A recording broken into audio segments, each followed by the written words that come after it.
believe that everybody can be creative, whether or not they feel like they have artistic talent or not. So I am super excited to share with you my very favorite Easter craft, which is the perfect experiment in creativity. And it really spans the gamut. Everybody from complete novice to experienced artist pretty much gets the same results with this craft, which is one of the reasons that I love it.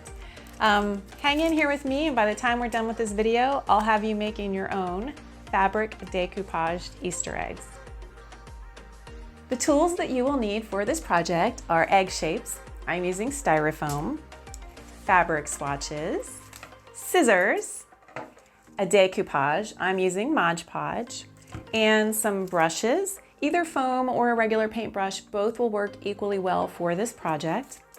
And I recommend working, I don't know if you can see it, on aluminum foil, as this is the best surface to not have the glue stick on it, and we're gonna roll them around as they're drying. So be careful of your workspace. If you're not working on an art table like mine, which has all kinds of stuff on it already, if you're working on your good kitchen table, for example, I recommend putting down a disposable tablecloth or cutting apart a trash bag and spreading that out as your workspace. It generally cleans up with soap and water. I have had a couple times where it's dried and I've had to scrub a little more, but it does come off. If you prefer to work with disposable gloves so that you aren't washing your hands so often, then I have also done that with success as well. Prepare your strips of fabric. I have found that strips the length of the egg and about this wide tend to work the best on this size egg. So as you can see here, I have created a couple of examples using alternating fabrics. I have also created a single fabric egg using the same strips. So this is probably about 8 strips of the one color fabric. You can also get a little wacky. This is a patchwork using just a variety of different fabrics. So really, whatever your taste, whatever your style. Today we're going to be using 2 alternating colors to create a blue and green egg. Just like when you make pancakes and the first one is usually not the best of the batch, I recommend not starting with your very favorite fabric for the first egg or 2 until you get the swing of it.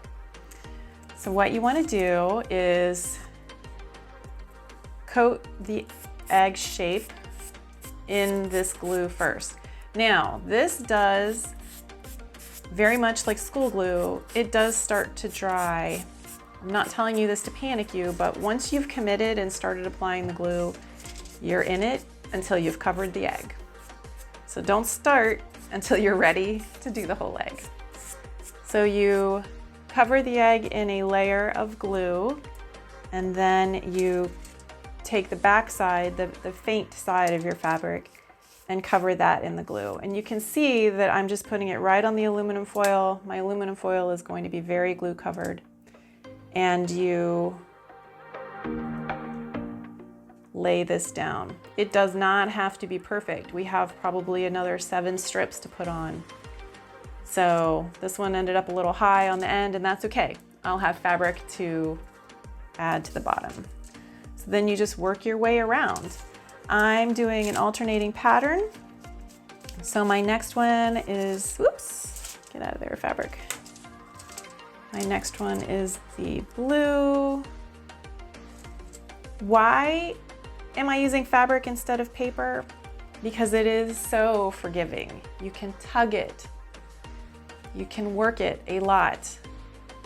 A lot of decoupage projects do use paper, and they're beautiful, but I have found that as much as you handle and tug and work these fabric strips, I tried it with paper and it started to rip, the color started to bleed.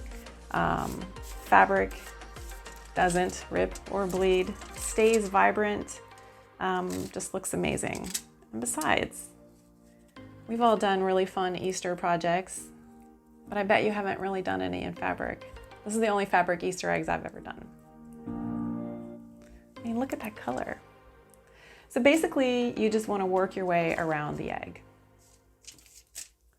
As your fingers start to dry a little bit, it will start to feel a little tacky and your fingers will start to pucker up some of the fabric. So you'll notice I'm using like my very tippy fingers, and I'm actually using the table surface to help me not tug on the fabric as much. I need a little more glue there because I'm going too slow.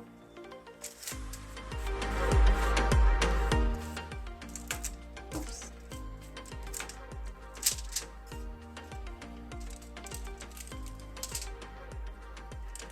Okay, I have all of my strips on. I'm gonna gently go around, make sure I haven't missed any spots. If you do, just add another strip. Oops, my fingers are starting to get kind of gluey, and pull it up a little. So I'm using just the tips of my fingers. Now, the third layer. We did one on the egg, one on the back side of the fabric. Now we're gonna cover the outside of the fabric. See that?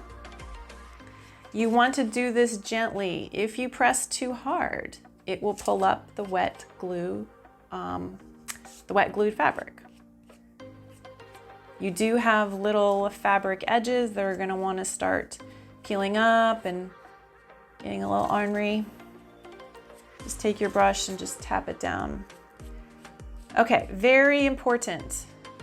It is going to be cloudy and you're going to say, oh my gosh, this just looks horrible. I don't want my project to look like this. I don't want it to look like it's got white glue all over the top of it. Cloudy is not at all a problem. This will dry completely clear. You can have it goopy in some areas and just like a kind of a nice even coat in other areas. It doesn't matter. All of the goopy spots will dry clear. You do want to worry about getting your little edges tapped down. Okay, so I'm going to lay this on my aluminum foil. Probably in about an hour, I will come and rotate it so that what's on the bottom can get some air, and rotate them 2 or 3 times. Let them dry 24 hours. So you do want to leave this somewhere where you can leave them for the next day. And when you're done, there you go. Totally clear. This used to be goopy. Now it's totally clear.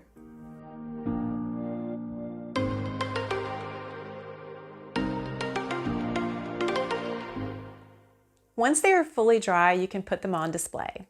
I've put them in this basket and they're going on my hearth in my living room in honor of our family tradition. When my brother and I were little, the Easter Bunny used to visit our house and leave our baskets on the hearth. These are also great to stack into some glass vases and leave them as a centerpiece on your table, or you can just sort of lay them around on a flat surface, or the kids could even play with them and play Easter egg hunts with them. So I hope you'll consider giving these a try. If you have any questions, leave them in the comments below, or please feel free to contact me on my website at artworkbysonya.com. If you like this video, I hope you'll consider subscribing. Feel free to like, comment, and share. Until next time, thank you.